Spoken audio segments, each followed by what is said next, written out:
You are listening to In Conversation with Jennie and Mark. Hello and welcome. My name is the Reverend Jenny Adams, and I am from Holy Trinity, Prince Consort Road in South Kensington. And I am the Reverend Mark Adams from St Margaret's, Barking. Are you talking next? All right, I've done my bit. That's my welcome. Said my name, said where I'm from. Now I think I'm supposed to be saying something else. Well, okay, I'll carry on. Welcome everybody to another In Conversation with Jennie and Mark for Trinity Sunday. Always an exciting Sunday in the year. How are you feeling about Trinity Sunday, Jennie? It's never my favourite. Yeah, everyone expects you to explain it. Generally, I don't. So I have done the terrible thing of rotating somebody else to preach. You've got someone else to do it. Yeah, Susan So is you can see preaching. I mean, which I did say heresy to her, people- I said I had a meeting with her on Monday, and I said, Susan, it's like I'm sorry, it's like I don't usually give other people. She said, no, it's fine, and she's got some good ideas, so it's all good. But Oh, good. yeah. Does she want to hand them over? It's your patronal first festival time as well, isn't speaker. it? You got patronal festival too, so it's sort of. We do have, yeah. So I feel the pressure's off a little bit because we've got Imperial College Chamber Choir singing, and I'm fairly sure that will be the highlight rather than my sermon. Okay. So So they're really good, by the way. If you're in this, they're really good, Holy Trinity. oh, they're excellent. Sorry, Absolutely. Imperial College Chamber Choir, excellent, aren't they? So that'll be a treat. That's great. Yeah, and nice snacks afterwards. So Oh, there you go. good. Although we've got a barbecue, so there you go. It's all happening. It's all happening because it's also Father's Day, of course. Not relating that at all to Trinity Sunday, but it is. So No, not at all. I never mention okay. it. No, I think we've got a barbecue afterwards, sort of in honor of Father's Day as well. So that'll be good. It'll be a good Sunday, I'm sure, all the way around. Good. Okay. So we better crack on with looking at the passage then. So it is quite short today, only 4 verses, John 16:12 to 15. So Jenny, I think you're going to read that for us, aren't you? I will read them. Yeah.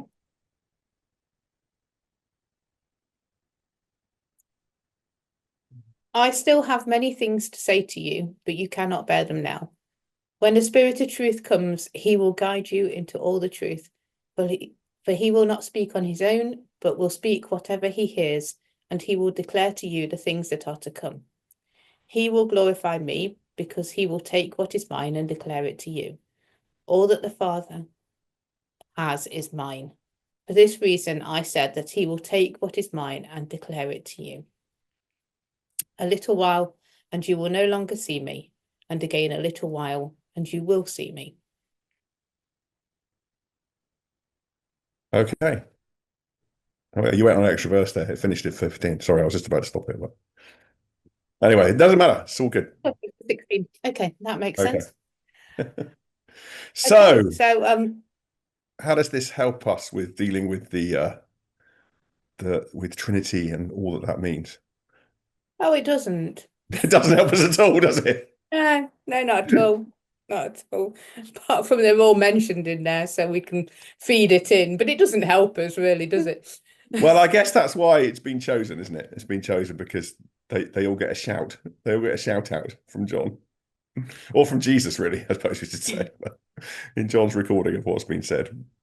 So It's not the easiest passage on not the easiest day, but I actually really like Trinity Sunday. really? I always have the same sermon, so Oh, yeah. well, that's the problem. So what I generally do is kind of go, it's a mystery, as in the song, it's a mystery, it's a mystery, and then just preach on the passage and try and ignore it. But this year, well, last week over coffee, the conversation turned to the Trinity because of Right. Pentecost, and therefore I think, oh, I am going to actually have to tackle it a little bit more than I usually do. So shall I give you my thoughts about Trinity Sunday then? And then we'll see where it goes with the passage. But anyway, my thoughts Well, I about think Trinity you're going Sunday. to go on. I am going to, yes. Okay. I'm going to. So for me, it's all about this is the kind of hinge point of the year. So because this is where we've gone through all of Advent and Christmas and Epiphany and Lent and Easter and Pentecost, and now we come to Trinity Sunday and we look back on all of that and we go, okay, so this is what God is like. Through all of these experiences that we've had, all of this journey that we've been through, and we come to this. So for me, the early church is kind of driven to the conclusion that this is what God must be like, because it's the only way they can explain what's happened in Mm. who they've met in Jesus. Because you would never sit down in a room and go, would you? Let's design a really complex or a really sort of mysterious way of describing God, that will be really helpful for people in the future. I don't think that they're trying to come to terms with who is this Jesus? Come to through this death and resurrection, they come to the conclusion that this is God with us. And of course, that then gives us a problem, doesn't it? Because how can God be with us in Jesus and also be God, the God of Abraham, Uh-huh. Isaac, and Jacob, one God? And how can you bring those two together? So for me, it's actually a thing that you can only make sense of in the light of the experience that they've had, and therefore they also experience the coming of the Holy Spirit. So they go, okay, well, this is what we've experienced God to be like. So this is what we're going to try and do to come up with a way of describing that.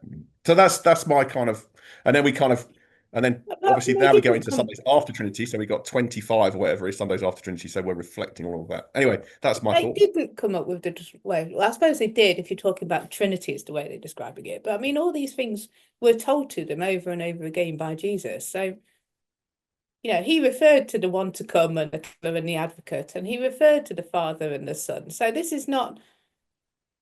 I don't understand. You're not saying Christians sat down and disciples sat down and went, "Oh well, this is what it is." I mean,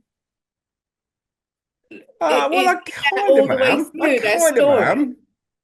I kind of am saying that because at no point does, as certain religious sects will tell you, sects will tell you, there's Trinity isn't mentioned in the Bible. I remember having meeting some JWs on the door once. They told me that Trinity isn't mentioned in the Bible.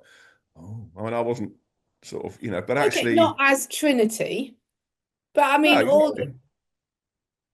the significant persons Yeah, are. absolutely, and of course in this passage, but they do sit down, don't they, at the councils of the early church and say, okay, this is what we've experienced, and both in the really early church, they're kind of formulating this, they're coming to terms with it, aren't they? And then later Okay. on, they kind of codify it more in the early councils around, okay, this is what we believe God is about. And yeah, of course, they look back to what they've experienced with Jesus and what Jesus has taught, not least in this passage, not least in, John 16. It's there, isn't it? These different relations within the Trinity are there within this passage.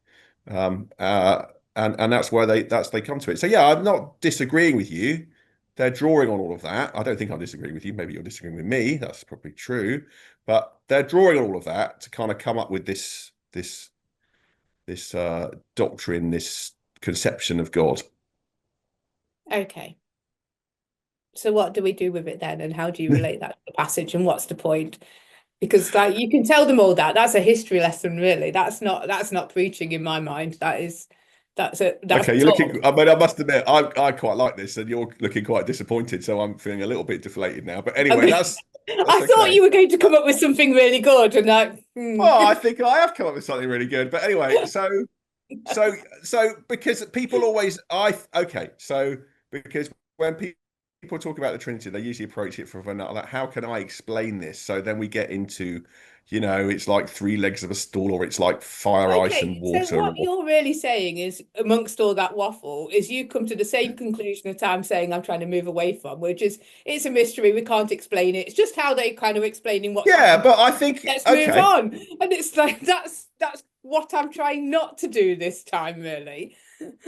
Well, I think it's not just that they. I mean, it's all very well to say it's a mystery, but where have we come to that from? That's what I think is interesting, and what are the implications of that? So yeah, okay. I mean, and then building on from that, so it's this thing, isn't it, that God is relational at God's heart, and I think therefore that's the relationships take are I'm what's all going to. about, and living and community, and that we're drawn into that, and all of that kind Okay. of stuff. I think it's great. You haven't stopped talking. Okay, I'll stop talking now. Listen, two ears and Okay, one mouth.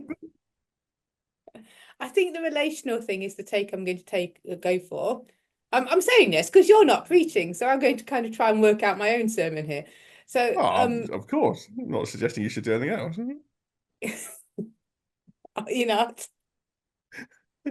I think you were until you saw my face. I just come and preach if you want. That'll be fine. Yeah. You can. You really can. You can come and do my 3 baptisms that we've got at St. Margaret's. Okay, we'll do a swap. Okay, that's fine. Yeah, I think I am definitely going to go for the relational approach.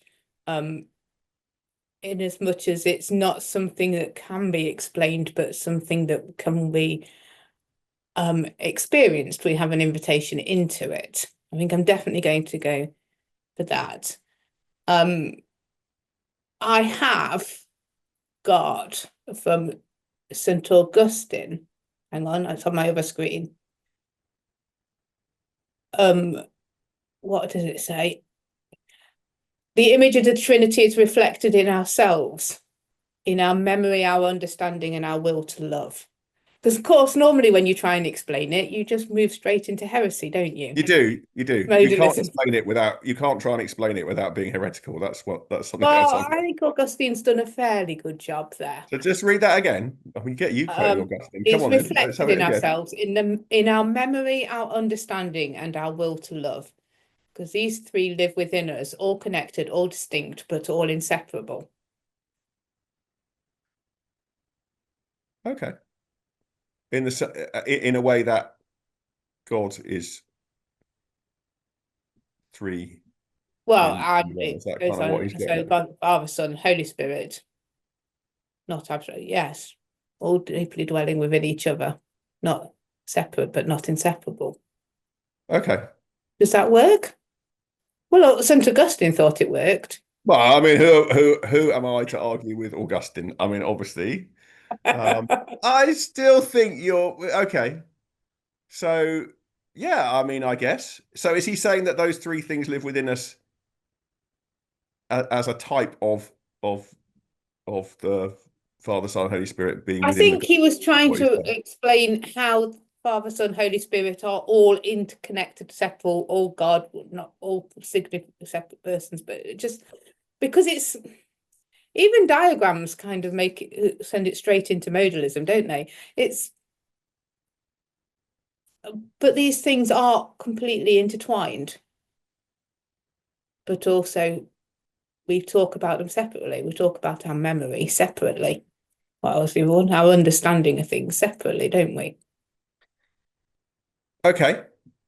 Yes. I mean, I've got the will to love within me, you know. You might be wrong. I've only got 2 out of 3 ain't bad, as Meatloaf said. 2 out of 3 ain't bad, yeah.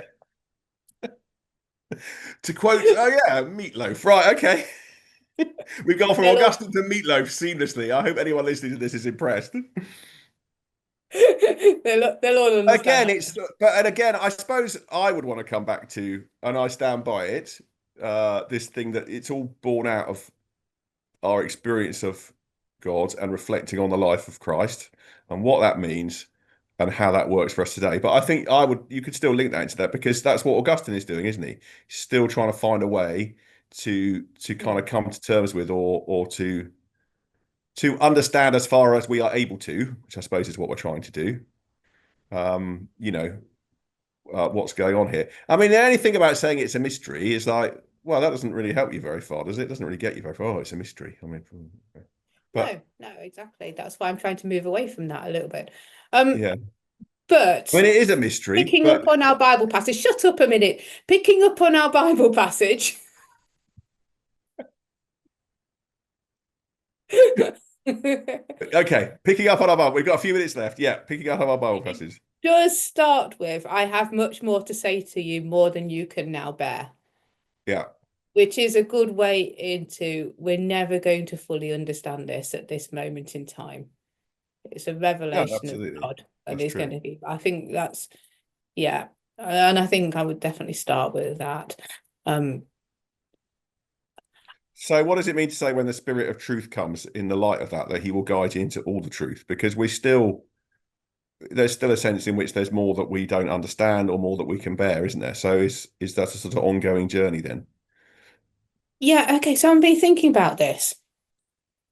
So how do you feel about the fact that this seems to be quite a linear revelation of God?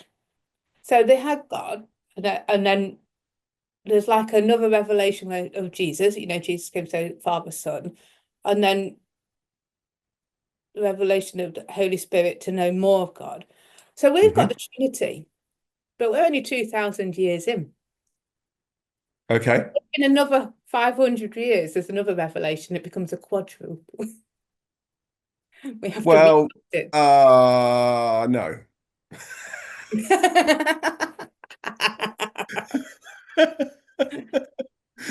But there is, I'm going to say, a difficulty or a challenge with that linear revelation when we're saying it's more of a revelation because we could not bear it or we cannot bear it. Well, of course, even talking about Trinity is only once it's a picture, isn't it? It's an idea.